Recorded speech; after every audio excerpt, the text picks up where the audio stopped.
when the bomber struck dressed as a student, leaving some 80 people injured. No claim of responsibility, but police say they believe Boko Haram to be responsible. For more on this, I'm joined by Armin Jordan, our international affairs editor. Armin, this attack has all the hallmarks of Boko Haram because in their 5-year campaign for an Islamic State, this group has attacked schools repeatedly. That's right. This is the 7th major attack on a school this year. In one of those attacks, the schoolgirls were abducted, more than 200 of them. The reason schools are a target of Boko Haram is that in Nigeria they have at least elements of a Western curriculum, and the name Boko Haram means Western education is sinful. This latest atrocity in Potiskum is the worst this year in terms of the death toll, but it also underlines a new tactic, which is suicide bombings.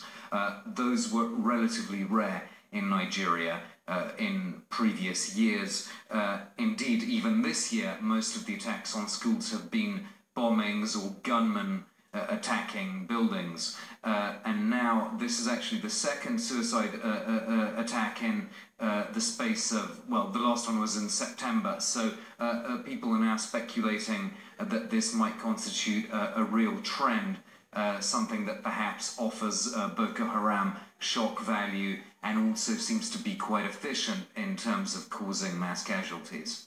And it shows that really there is no deal between the... A truce was announced on October the 17th by the Nigerian government, but according to one Nigerian civil rights activist who I spoke to today, that was a scam like many other scams. That was his phrase. The truce never materialized, and indeed the supreme leader of Boko Haram, Abubakar Shekau himself, said that there hadn't been any agreement. There's also absolutely no sign that those Nigerian schoolgirls that I mentioned earlier, who were abducted in April, will be released anytime soon. So all of this putting a question mark over the credibility of President Goodluck Jonathan, who's seeking a second term in office.